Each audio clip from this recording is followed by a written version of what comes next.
الہ الا اللہ لا الہ الا اللہ الرحیم۔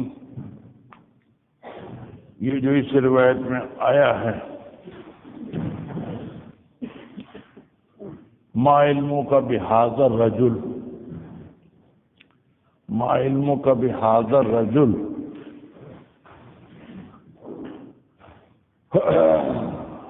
تو اس سے کیا سمجھے گا قبر والا کہ کس کے بارے میں سوال ہو رہا ہے؟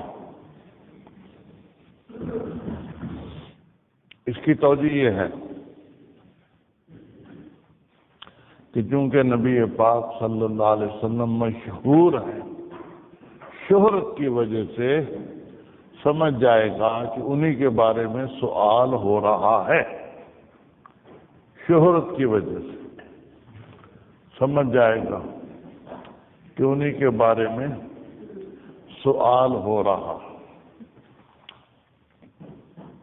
دوسری توجہ یہ ہے کہ قبر سے روضہ اقدس تک زمین کے پردے ہٹا دیے جائیں، نبی پاک صلی اللہ علیہ وسلم کی زیارت ہوگی، زیارت ہونے کے بعد پھر سوال ہوگا ما تقول فی ھذا الرجل، ان کے بارے میں کیا کہا۔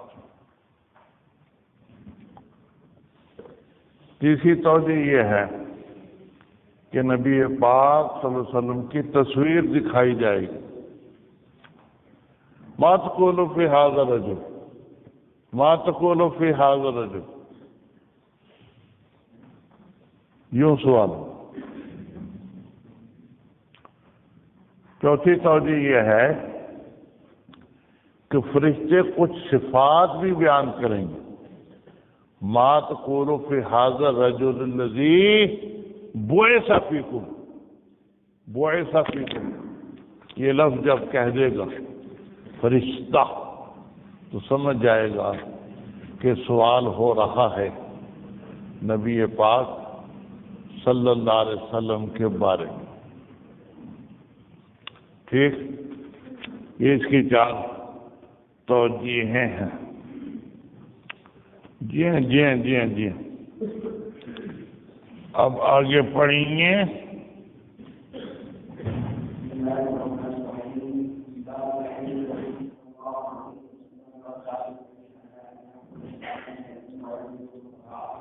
جی ہاں جی ہاں جی ہاں، اس باب کا مقصد یہ ہے کہ استاد کو چاہیے کہ شاگردوں کو تاکید کر دے کہ جو میں پڑھا رہا ہوں اس کو یاد بھی کر لینا، اس کو یاد بھی کر لینا اور آگے پہنچا بھی دینا، اپنی قوم کو، ملنے والوں کو آگے پہنچا بھی دینا، یہ استاد کو کرنا چاہیے۔ آگے روایت پڑھیں۔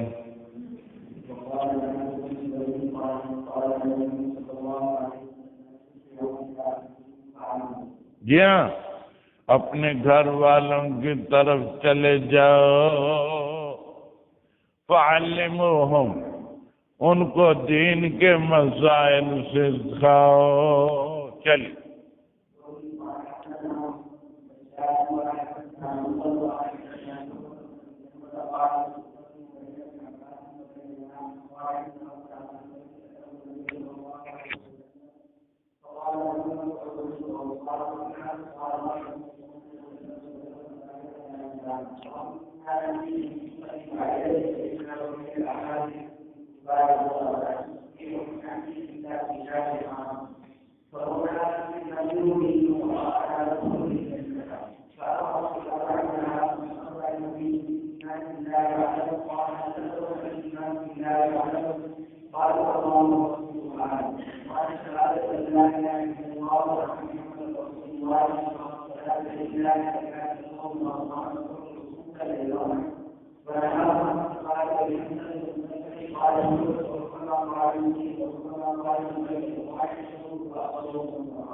کیا وفد عبد القیس کے حاضر ہوئے، وفد عبدل قیس کا حاضر ہوا نبی پاک صلی اللہ علیہ وسلم کی خدمت میں، فرمایا من الوفد یا فرمایا من القوم، عرض کیا ربیع، فقال مرحبا بالقوم، مرحبا بالقوم۔ اس کے 3 معنی کیے گئے ہیں۔ بالقوم میں با فاعل پر ہے، اتی القوم مرحبا، اتا معذوف ہے فعل، اتی القوم مرحبا، قوم فاعل، با زائد، قوم آئی کھلی جگہ میں، قوم آئی کھلی جگہ میں، تو کھلی جگہ یہ مفعول فی بن جائے گا۔ دوسرے معنی کیے گئے اصاب القوم، با فاعل پر زائد، با فاعل پر ہے اور زائد ہے، اصاب القوم یہ معنی، مرحبا قوم نے پالی کھلی جگہ، قوم نے پالی کھلی جگہ، بڑی کھلی جگہ ہے تمہارے لیے، قوم نے پالی کھلی جگہ۔ تیسرے معنی یوں کیے گئے ہیں کہ مرحباً جو کہتے ہیں تو یہ مفعول مطلق ہوتا ہے اور با تعدیے کے لیے ہے، تعدیہ۔ رحب اللہ القوم مرحبا، رحب اللہ القوم مرحبا، اللہ تعالیٰ نے وسعت دے دی قوم کو، وسعت دینا مفعول مطلق بن جائے گا۔ تو مرحبا میں 3 احتمال ہیں، مفعول فی، مفعول بہ یا مفعول مطلق۔ حاصل تینوں کا یہی ہے، تم کھلی جگہ آ گئے، ہمارے ہاں تمہارے لیے بڑی کھلی جگہ ہے۔ یہ خوش کرنے کے لیے آنے والے کو کہا جاتا ہے۔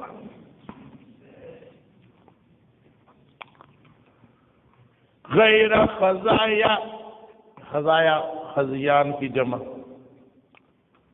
یہ حال ہے اور اس کا عامل وہی ہے جو مرحباً سے پہلے معذوف مانا گیا، عطا یا اصابہ یا وسع۔ غیر خزایا، خزیان کی جمع خزایا، ذلیل نہیں ہوئے، ولا ندامہ، ندیم یا نادم کی جگہ ندامہ جمع، ندامہ، تم ذلیل نہیں ہوئے، تم شرمندہ نہیں ہوئے، کیونکہ بغیر لڑائی کے مسلمان ہو گئے، نہ ذلیل ہوئے نہ شرمندہ ہوئے۔ ٹھیک، ہم لڑائی تم سے کرتے تو ذلیل بھی ہوتے، شرمندہ بھی ہوتے، اب تم بچ گئے، خود ہی آ گئے، خود ہی آ کر مسلمان ہو گئے۔ عرض کیا کہ ہم آتے ہیں آپ کے پاس شقہ بعیدہ سے، دور جگہ سے، ہمارے اور آپ کے درمیان یہ قبیلہ ہے کفار مضر کا، یہ بڑے سخت ہیں، گزرنے نہیں دیتے، ہم نہیں طاقت رکھتے کہ آپ کے پاس آئے، مگر شہر حرام میں یہ رکاوٹ نہیں ڈالتے، باقی دنوں میں گزرنے نہیں دیتے۔ رجب، شوال، ذوالقعدہ، ذی الحجہ، یہ 4 مہینے اشہر حرم کہلاتے تھے۔ رجب الگ ہے اور باقی 3 اکٹھے ہیں، شوال، ذوالقعدہ، ذی الحجہ۔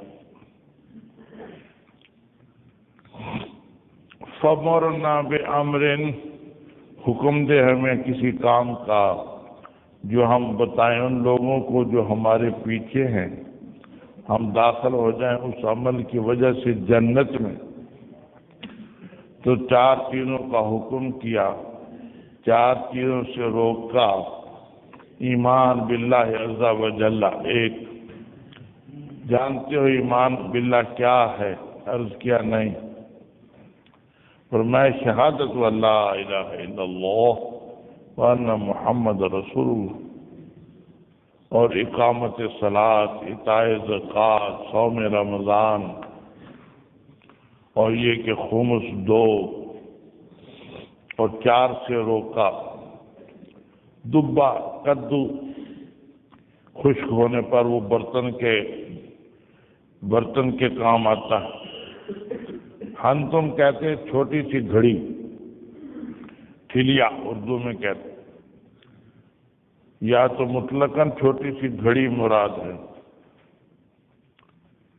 یا سبز رنگ کی، یا سرخ رنگ کی، یا خاص چھوٹی سی گھڑیاں بنائی جاتی تھی جس میں چمڑا اور بال بھی ڈالے جاتے تھے، اس میں شراب جلدی بن جاتی تھی، اس سے بھی منع کیا۔ مزفت، روغن کیے ہوئے برتن، جیسے کالا روغن کر دیتے۔ بعض اوقات مقیر، نکیر بھی کہا، اور بعض اوقات نکیر نہیں کہا، کہنے نہ کہنے کا فرق ہے۔ اور بعض دفعہ مقیر کہا، یعنی مزفت کی جگہ مقیر کہا، مزفت کی جگہ مقیر کہا۔ نکیر تو زائد ہے نا، دبا، ہنتم، مزفت، نکیر، 4، یا نکیر کو ذکر نہیں فرمایا۔ اور دوسرا فرق یہ ہے کہ مزفت کی جگہ مقیر فرمایا، دونوں کے ایک ہی معنی، روغنی، باہر روغن کیا ہوا۔ قال احفظوہ، میری بات کو یاد کر لو اور خبر دو ان لوگوں کو جو تمہارے پیچھے ہیں۔ تو ان 4 برتنوں سے جو منع فرمایا تو حقیقت میں مسکر سے منع کرنا مقصود تھا۔ ان 4 چیزوں، 4 برتنوں میں شکر والی چیزیں بنائی جاتی تھی، تو مقصد برتنوں کے استعمال سے روکنا نہیں ہے بلکہ شکر والی چیز سے روکنا ہے۔ دوسری توجہ یہ ہے کہ ان 4 چیزوں میں شکر جلدی آ جاتا تھا، اس لیے ان کو استعمال نہ کرو۔ پانی میں کھجوریں ڈالو گے، ان برتنوں میں رکھو گے تو شکر جلدی آ جائے گا، اس لیے یہ برتن استعمال نہ کرو۔ تیسری توجہ یہ ہے کہ یہ برتن چونکہ شراب بنانے میں استعمال ہوتے تھے، تو جو ان کو استعمال کرے گا وہ شراب بنانے والوں کے مشابہ ہو جائے گا، مشابہت کی بنا پر بنا فرمایا۔ چوتھی توجہ یہ ہے کہ چونکہ ان 4 برتنوں میں شراب بنتی تھی، اب شراب تو حرام ہو گئی، لیکن اس شراب کا اثر ان برتنوں میں باقی رہا، اسے روک دیا کہ ان برتنوں کو استعمال نہ کرو کیونکہ ان میں شراب کا اثر باقی ہے۔ کچھ عرصے کے بعد جب اثر ختم ہو گیا تو پھر استعمال کی اجازت دے دی۔ یہ صورت روکنے۔ 5واں قول یہ ہے کہ ان برتنوں سے روکنے کا مقصد یہ تھا کہ شراب سے نفرت پیدا ہو جائے، کیونکہ ان برتنوں میں شراب بنتی تھی، تو نہ شراب پیو نہ شراب کے برتن استعمال کرو، بہت دور ہو جاؤ شراب سے، یہ مقصد تھا۔ شراب سے دور کرنا، شراب سے نفرت پیدا کرنا، یہ مقصود تھا۔ جب نفرت پوری ہو گئی پھر اجازت دے رہی ہے کوئی بات نہیں، اب استعمال بھی کر لو، کوئی حرج نہیں ہے، چلیے۔ جی ہاں، سفر کرنا اس مسئلے میں جو نیا پیدا ہو جائے، پیچھے تھا سفر کرنا علم حاصل کرنے کے لیے، کوئی خاص مسئلہ مقصود نہیں تھا، اب یہ ہے کہ کوئی نیا مسئلہ پیدا ہو جائے، نئے مسئلے کے جاننے کی ضرورت پیش آ جائے تو اس کے لیے بھی سفر کر لو۔ صرف ایک مسئلے کے لیے سفر کر لو، جا کر پوچھ آؤ، یہ فرق ہے۔ پیچھے بھی سفر کا ذکر تھا لیکن وہ مطلقاً علم حاصل کرنے کے لیے تھا، علم حاصل کرنے کے لیے سفر کیا کرو۔ اب یہ ہے کہ ایک مسئلہ کوئی نیا پیش آ گیا وقتی طور پر، وہ معلوم کرنے کے لیے سفر کرو، یہ فرق ہے اس باب کا گزشتہ باب سے۔ چلیے،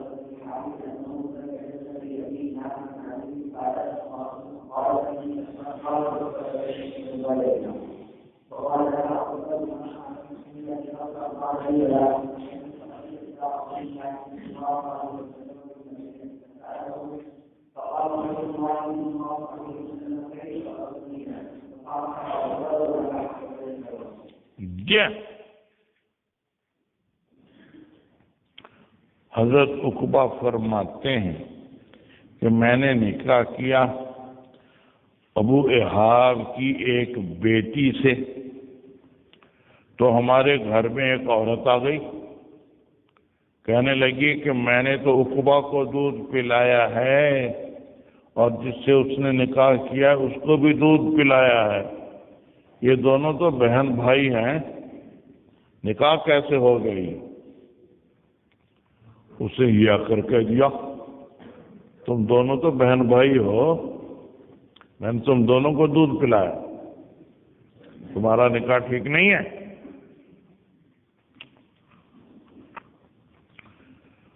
تو حضرت عقبہ نے فرمایا کہ مجھے تو پتہ ہی نہیں کہ تو نے مجھے دودھ پلایا، کبھی مجھے بتایا ہی نہیں، لیکن چلے گئے تحقیق کرنے کے لیے مدینہ منورہ، پوچھا نبی پاک صلی اللہ علیہ وسلم سے، تو آپ نے کیا فرمایا؟ کیف وقد قیل، کیسے رکھو گے اس کو جبکہ ایسے لفظ کہہ دیے گئے جو نکاح کے خلاف ہیں؟ چنانچہ انہوں نے طلاق دے دی اور کسی اور عورت سے نکاح کر لیا۔ تو یہ ایک مسئلہ نیا پیش آیا تھا، اس کے لیے سفر کیا، پیچھے سفر تھا مطلقاً علم حاصل کرنے کے لیے۔ چلیے، باب التناؤب فی العلم، باب التناؤب فی العلم،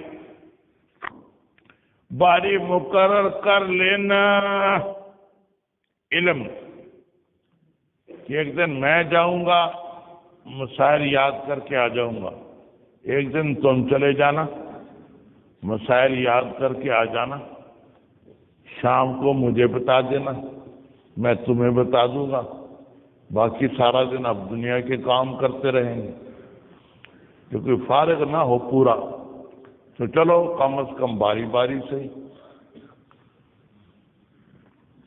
پورا فارغ نہ ہو تو کم از کم باری باری سے۔ آپ نہیں ایسا کر سکتے، آپ تو داخلہ لے چکے ہیں روزانہ آنے کے لیے، وہ تو وہ تھا کہ دنیا کے کام کرتا رہے سارا دن، پھر باری مقرر کر لی، چلو بھائی ایک دن تم مسائل یاد کر کے شام کو مجھے بتا دینا، ایک دن میں دن کو مسائل یاد کر کے شام کو تمہیں بتا دوں۔ آپ لوگ یہ نہیں کر سکتے ایک دن آئے ایک دن نہ آئے، آپ کو روزانہ آنا پڑے، روزانہ آنا پڑے۔ اس کا ربط یہ ہے ماقبل کے ساتھ کہ پچھلے باب میں تھا کہ ایک مسئلہ پیش آ گیا، فوراً پوچھنے کے لیے چل کھڑا ہوا۔ یہ بھی شوق کی علامت ہے، علم حاصل کرنے کا شوق ظاہر کیا۔ اور یہاں بھی یہی ہے کہ شوق تو ہے، لیکن کیا کریں، اور کام بھی کرنے ہوتے ہیں۔ چلو باری ہی صحیح، روزانہ نہیں تو ایک دن چھوڑ کر ہی مسائل یاد کرنے چلے جائیں گے۔ دونوں میں شوق ہے علم حاصل کرنے کا۔ چلیے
میں تھا، عمر فاروق فرماتے ہیں کہ میں تھا اور میرا ایک پڑوسی تھا، یعنی واقف تھا انصار میں سے،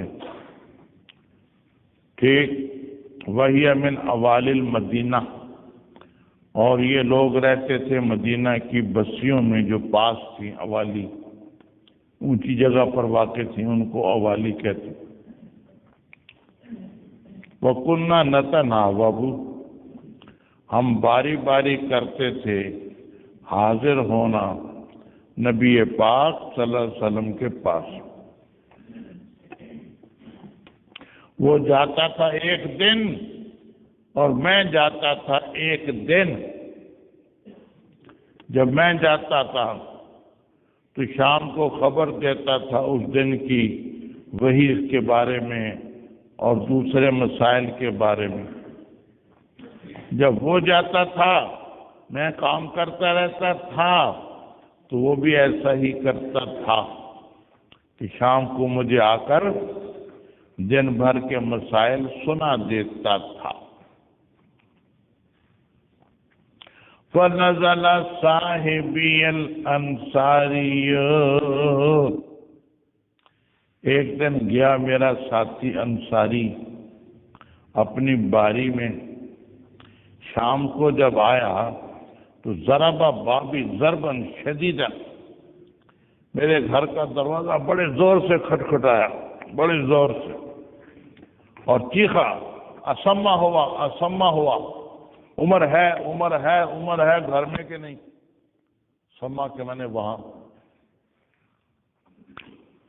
میں گھبرا گیا کہ بڑے گھبراہٹ میں آیا، میں باہر نکلا تو اس نے کہا حدث امر عظیم، بہت بڑا واقعہ پیش آ گیا، یعنی نبی پاک صلی اللہ علیہ وسلم نے اپنی ازواج مطہرات کو طلاق دے دی، یہ بتایا۔ تو حفصہ صاحب دادی تھی عمر فاروق، تو گھبرا گیا کہ میری بیٹی کو بھی طلاق دے دی۔ جی ہاں جی ہاں۔ تو میں گیا حفصہ کے پاس، وہ رو رہی تھی، میں نے کہا کہ تمہیں طلاق دے دی ہے؟ نبی پاک صلی اللہ علیہ وسلم نے کہا کہ نہیں، یہ تو پتہ نہیں مجھے، لیکن ہم سے ناراض ہو کر ایک بالا خانے میں جا تشریف لے گئے ہیں، وہاں جا بیٹھے ہیں، ہم سے ناراض ہو گئے کیونکہ ازواج مطہرات نے پیسے زیادہ مانگے تھے کہ اب ہمیں خرچہ زیادہ دیا کریں، آپ کو یہ ناگوار ہوا، آپ تشریف لے گئے، ایک مہینے کے لیے کہا کہ میں تمہارے پاس ہی نہیں آؤں گا، 1 مہینہ تمہارے پاس نہیں آؤں۔ یہ کہہ کر آپ تشریف لے گئے۔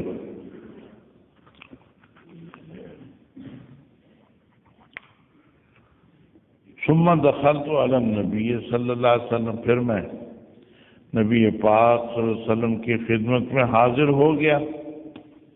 آپ ایک بالا خانے میں تھے،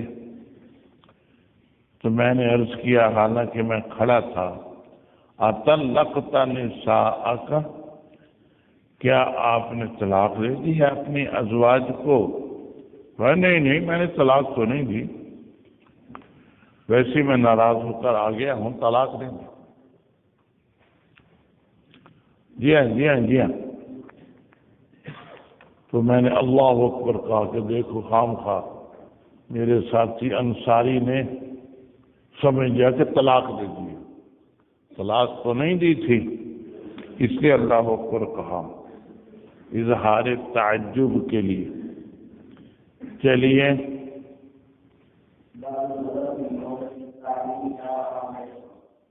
جی ہاں۔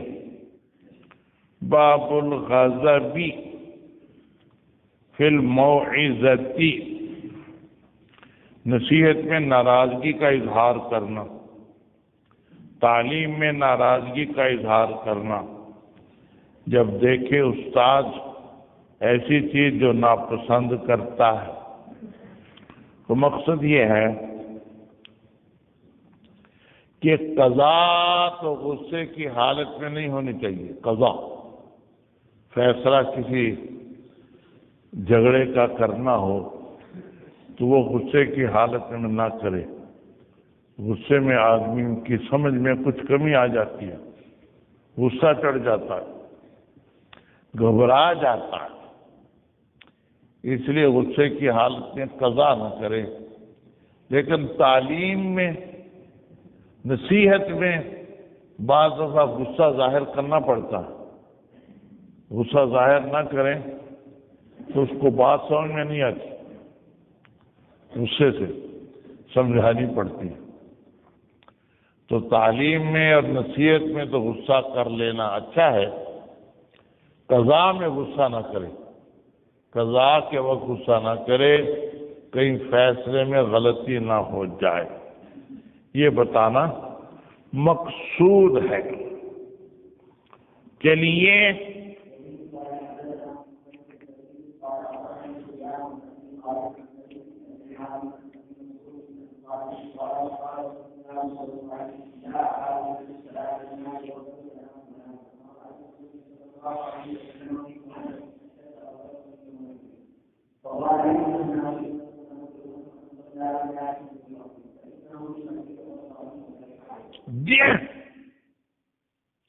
ایک آدمی نے عرض کیا یا رسول اللہ صلی اللہ علیہ وسلم، میں قریب نہیں کہ نماز کو پکڑوں بوجہ لمبا کرنے کے فلاں شخص کے۔ ہمارے جو امام صاحب ہیں وہ نماز بڑی لمبی پڑھاتے ہیں، ہم اتنی دیر کھڑے نہیں ہو سکتے، اس لیے میری نماز جماعت ہی چھوٹ جاتی، میں بعض دفعہ جماعت سے پڑھتا ہی نہیں، اتنی لمبی میں کھڑا نہیں ہو سکتا، اتنی زیادہ دیر میں کھڑا نہیں ہو سکتا، ٹھیک؟ تو اس کے نماز لمبا کرنے کی وجہ سے میری جماعت چھوٹ جاتی ہے، تو آپ ناراض ہوئے اس سے؟ نہیں دیکھا میں نے نبی پاک صلی اللہ علیہ وسلم کو نصیحت میں زیادہ غضبناک اس دن سے، آپ بہت ناراض ہوئے اور فرمایا اے لوگو، تم تو لوگوں کو نفرت دلاتے ہو نماز سے۔ فمن صلی بالناس فلیخفف، جو لوگوں کو نماز پڑھائے وہ ہلکی نماز پڑھائے۔ ایک غیر مقلد تھے، وہ جب اکیلے نماز پڑھتے بڑے اپنے آپ کو سمجھدار سمجھتے غیر مقلد، پھر تو آرام سے پڑھتے، جب امام بنتے تو ہلنا شروع کر دیتے، دائیں بائیں ہل کر نماز پڑھا۔ کسی نے کہا یہ آپ کیا کرتے ہیں؟ اکیلے پڑھتے ہیں تو آرام سے پڑھ لیتے ہیں، جب کہیں امام بن گئے تو آپ ہلنا شروع کر دیتے۔ انہوں نے کہا حدیث میں یوں لکھا ہے، حدیث میں یوں لکھا ہے، تو ہمیں بھی دکھاؤ۔ وہ مشکات اٹھا لایا اردو ترجمے والی، دیکھو اس میں یہ حدیث تھی، فمن صلی بالناس فلیخفف، جو تم میں سے امام بنے وہ ہلکی نماز پڑھائے۔ تو دیکھو لکھا نہیں ہے جو تم میں سے امام بنے وہ ہلکے نماز پڑھائے، ہلکی کو آپ نے پڑھا ہلکے۔ اردو بھی پڑھنا نہیں آتا، بن جاتے ہیں مجتہد، اردو بھی پڑھنا نہیں۔ جی جی ایک غیر مقلد نے کہا کہ میں آپ سے مناظرہ کروں گا، میں کر لو چلو اگلے جمعے، ہاں کر لو۔ تو اگلے جمعے مجھے لے گئے، میں جاتا تھا یہاں انارکلی، پرانی انار جمعہ پڑھانے، ایک جگہ لے گئے، وہاں چائے رکھی، میں نے کچھ تقریر کی کہ تقریر ضروری ہے، تو اس کے جواب میں 4-5 کتابیں پکڑی ہوئی تھیں۔ ہمارے ساتھی کہتے یہ کتاب ان کو پڑھ کے سناؤ۔ میں نے کہا تم خود پڑھو نا، کہ مجھے پڑھنا ہی نہیں آتا۔ میں تو مناظرہ نہیں کرتا، پڑھنا آتا نہیں، مجھ سے مناظرہ کرتا ہوں، میں خام خواہ اپنا دماغ کھپاؤں تمہیں پڑھنا بھی نہیں آتا۔ یہ تو پھر بیچارے نے پڑھ لیا، ہلکی کو ہل کے پڑھ لیا، پڑھنا تو آتا تھا نا، اس کو پڑھنا ہی نہیں آتا تھا۔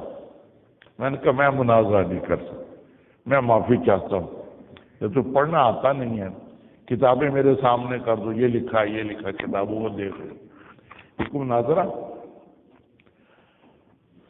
فَإِنَّ فِيهِمُ الْمَرِيضَ وَالضَّعِيفَ وَذَا الْحَاجَةِ،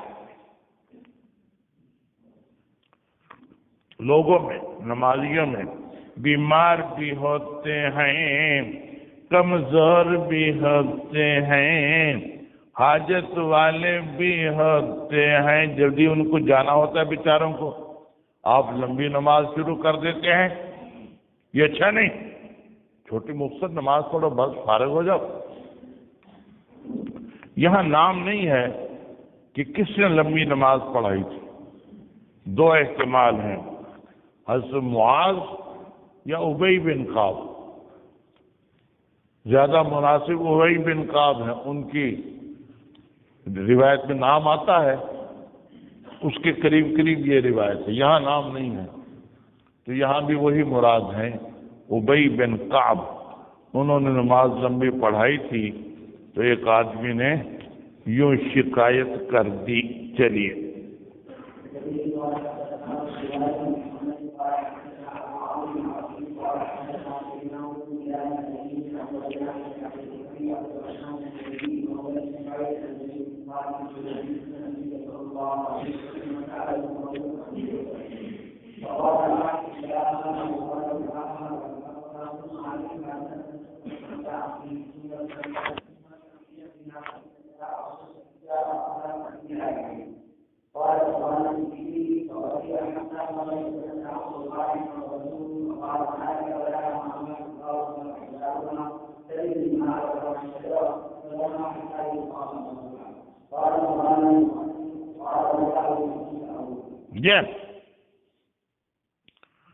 نبی پاک صلی اللہ علیہ وسلم سے ایک آدمی نے سوال کیا لقطے کے بارے میں، گری پڑی چیز کسی کو مل جائے تو فرمایا جانو اس کے باندھنے کی چیز کو، یا فرمایا وعاء برتن کو جانو، یعنی بٹوے کو، حفاظ بھی بٹوے ہی کو کہتے ہیں، یہ تخصیص بعد تعمیم ہے، مطلقاً برتن فرمایا پھر خاص بٹوا فرما دیا۔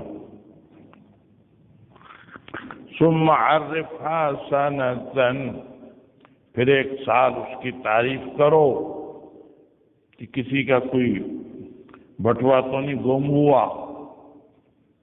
ثم استمتع، پھر نفع اٹھا لو اس سے، یعنی اگر غریب ہو تو خود ہی نفع اٹھا لو، امیر ہو تو خیرات کر دو اس کی طرف سے، اگر مالک آ گیا تو ادا کر دینا۔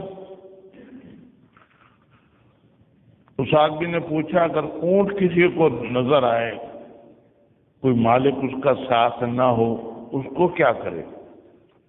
اس سے ناراض ہو گئے نبی پاک صلی اللہ علیہ وسلم، یہاں تک کہ آپ کے رخسار دونوں سرخ ہو گئے یا آپ کا چہرہ سرخ ہو گیا، یہ فرمایا راوی نے۔ فرمایا تجھے کیا ہے اس کے ساتھ؟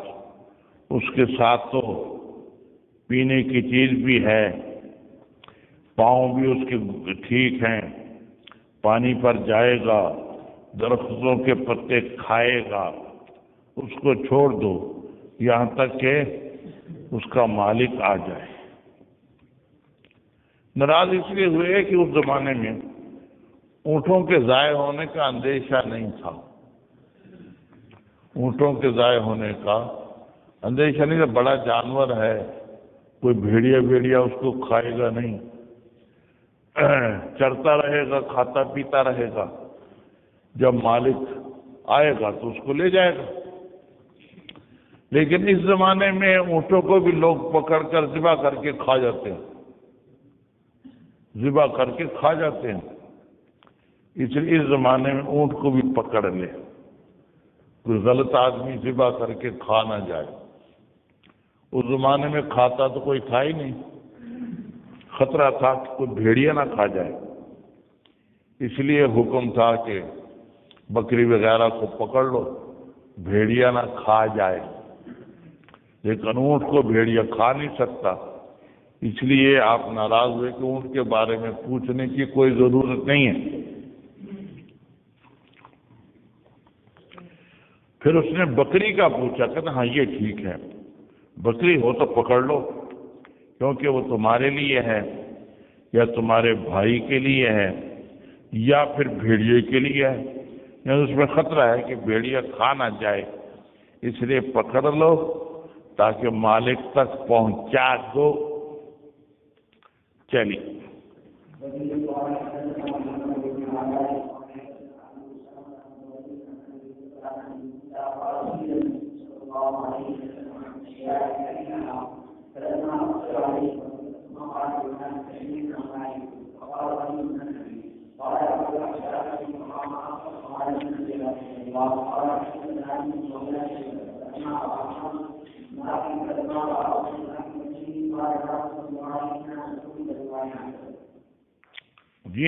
جی ہاں سوال کیا گیا نبی پاک صلی اللہ علیہ وسلم سے چند چیزوں کے بارے میں، آپ نے ان کو پسند کیا، ناپسند کیا؟ کیوں ناپسند کیا؟ اس کی ایک وجہ تو یہ بیان کی گئی ہے کہ بعض دفعہ ایک چیز جائز ہوتی ہے، سوال کرنے سے پھر حکم نازل ہو جاتا ہے، اس کو حرام کر دیا جاتا ہے، سختی کر دی جاتی ہے۔ اسی جب وہ کوئی حکم نہیں ہے تو جائز ہے، بس پوچھنے کی کیا ضرورت ہے؟ تو بلا ضرورت پوچھتے تھے جس سے خطرہ تھا حرام نہ ہو جائے، اس لیے آپ ناراض ہوئے۔ یا وجہ یہ تھی کہ سوال کیا تھا قیامت کے بارے میں، قیامت کب آئے گی، اس سوال کو آپ نے پسند نہیں فرمایا۔ یا سوال تھا بلا ضرورت، کوئی ضرورت کی چیز نہیں تھی، ایسے ہی فالتو سوال تھا، فضول سوال تھا، اس لیے آپ نے ناپسند فرمایا۔ چوتھی وجہ یوں بیان کی گئی ہے کہ پوچھنے والوں نے نسب پوچھنے شروع کر دیے کہ میرا نسب کیا ہے، فلاں کا نسب کیا ہے، یہ آپ نے پسند نہیں فرمایا، کیونکہ انبیاء علیہ السلام نسب بیان کرنے کے لیے نہیں ہوتے، حلال و حرام بتانے کے لیے ہوتے۔ یہ چار قول ہیں۔ کہ کیا چیز تھی جس کو ناپسند فرمایا؟ جی ہاں فلما اقصر علیہ غضب، آپ ناراض ہو گئے، ناراض ہو کر فرما دیا اچھا پوچھ لو، غصے میں فرما دیا۔ ایک شخص نے پوچھ لیا کہ میرا باپ کون ہے؟ فرمایا حذیفہ۔ دوسرے نے پوچھ لیا میرا باپ کون ہے؟ فرمایا سالم۔ لیکن یہ غصے میں فرمایا۔ جب دیکھا عمر فاروق نے آپ کے چہرے میں غصے کو دیکھا تو آپ کو کے غصے کو ٹھنڈا کرنے کے لیے عرض کیا انا نتوب الی اللہ عز وجل، ہم توبہ کرتے ہیں فضول سوالوں سے، اس لیے آپ ناراض نہ ہوں۔ ٹھیک، آپ کو راضی کرنے کے لیے یہ کہا عمر فاروق رضی اللہ تعالی عنہ۔ چلیے جی ہاں، جو بیٹھ جائے گھٹنوں کے بل، نیچے دونوں گھٹنے بچھا کر بیٹھ جائے امام کے پاس یا محدث کے پاس، مقصد یہ ہے کہ پیچھے ناراضگی کا ذکر تھا، ناراضگی بے ادبی کی وجہ سے تھی، اب ادب کا اظہار کرے تاکہ ناراضگی دور ہو جائے۔ گھٹنوں کے بل بیٹھنے میں ادب ہوتا ہے، اس لیے ادب کا لحاظ کرے۔ چلیے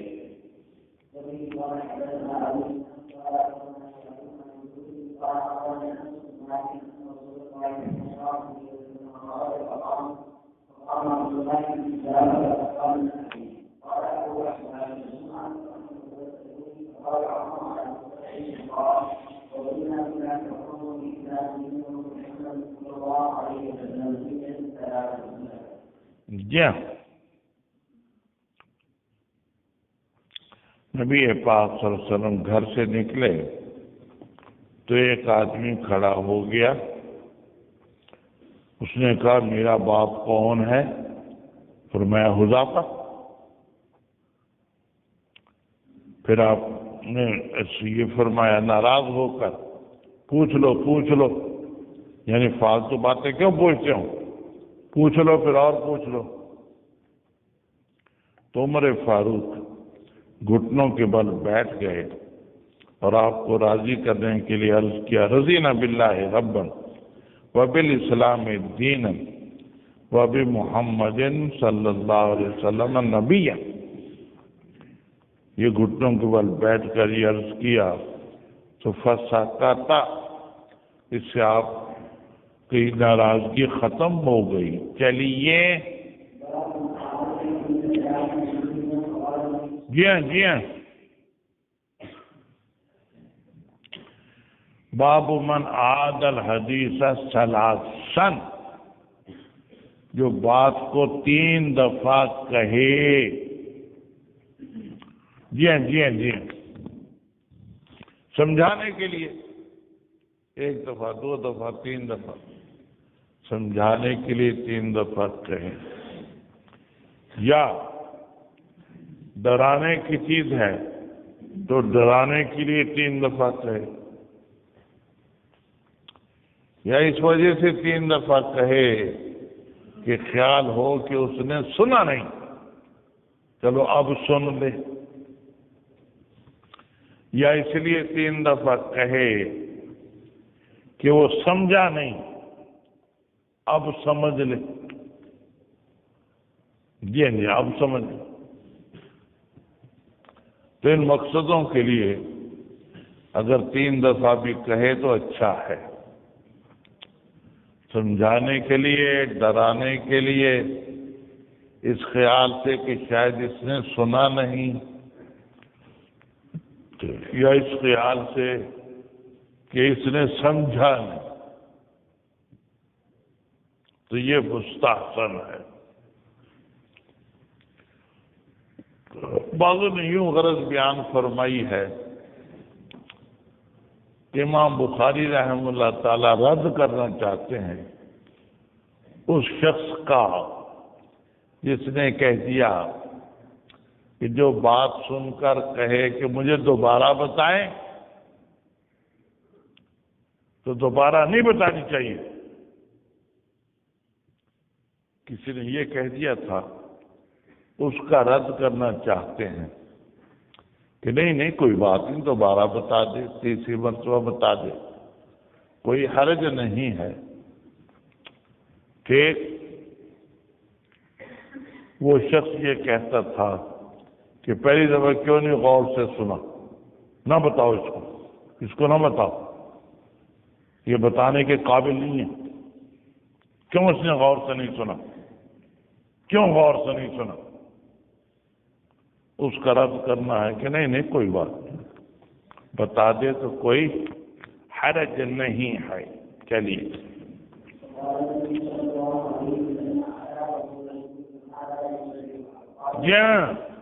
الا وقول الزور کتاب الشہادت میں تفصیل سے روایت آئے گی. آپ نے کبیرہ گناہوں کا ذکر فرمایا.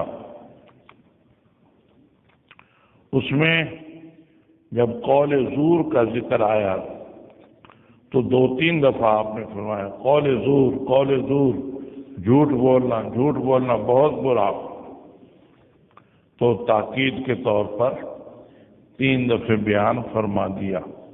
چلیے.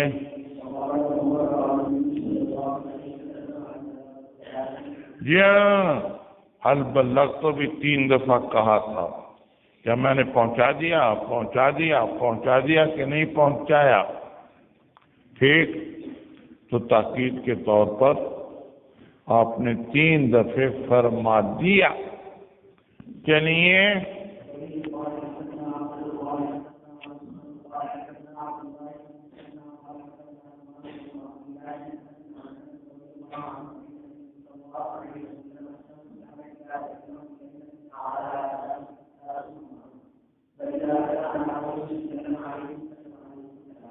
جی ہاں. جب آپ کسی قوم پر آتے تھے تو 3 دفعے سلام کہتے تھے. کلام کرتے تھے تو 3 دفعے کلام کر لیتے تھے. سلام جو 3 دفعے آیا اس کی کیا صورت تھی؟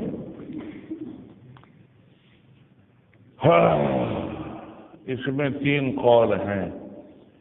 3 دفعہ سلام کرنے کی صورت یہ تھی، ایک تو سلام استیزان کا، اندر داخل ہونے سے پہلے کہے السلام علیکم ادخلو، میں آ جاؤں اندر.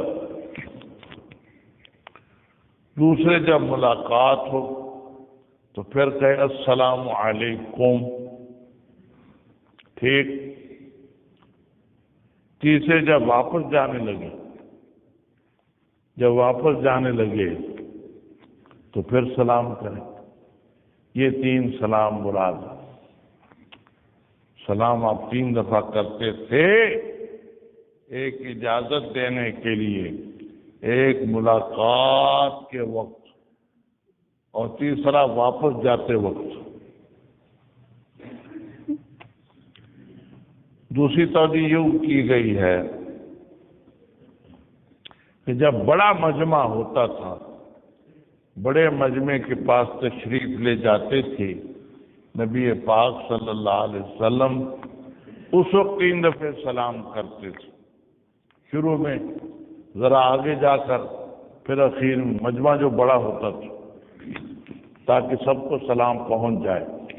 شروع میں، درمیان میں اور اخیر 3 دفعہ سلام. تیسری توجہ یہ ہے کہ یہ ہے 3 دفعے سلام کرنا اجازت لینے کے لیے.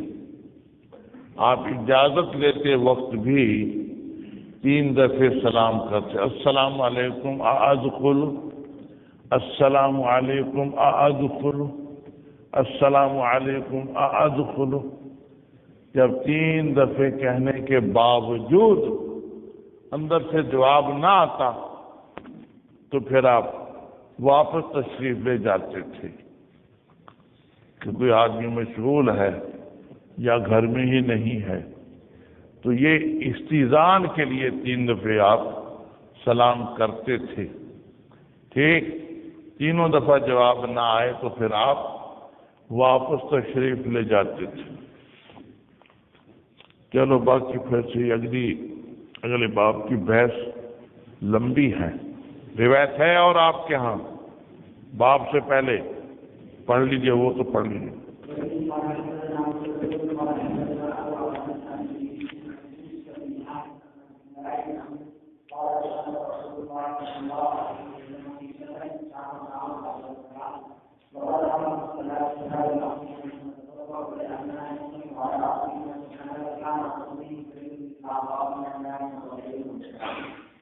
جی ہیں پیچھے رہ گئے تھے ہم سے نبی پاک صلی اللہ علیہ وسلم ایک سفر میں جو ہم نے آپ کے ساتھ کیا تھا۔ جب ہمارے پاس آپ پہنچے ہیں، حالانکہ ہمیں پا لیا تھا نماز نے، عصر کی نماز میں، ہم وضو کر رہے تھے تو ہم نے جلدی سے پاؤں دھوئے، نمسح علی ارجلنا، یعنی مل کر ہم دھو رہے تھے پاؤں کو، تو پاؤں کو جو دھویا تو جلدی میں کچھ حصہ خشک رہ گیا۔ نبی پاک صلی اللہ علیہ وسلم نے دیکھ لیا کہ ان کی ایڑیاں تو خشک ہیں، تو آپ نے پکارا زور سے، ویل للعقاب من النار، 2 مرتبے فرمایا یا 3 مرتبے فرمایا کہ یہ ایڑیاں تم نے خشک رکھ لی ہیں، یہ دوزخ میں جائیں گی، کیونکہ وضو ٹھیک نہیں ہوا۔ وضو ٹھیک نہ ہو تو نماز ٹھیک نہیں ہوتی۔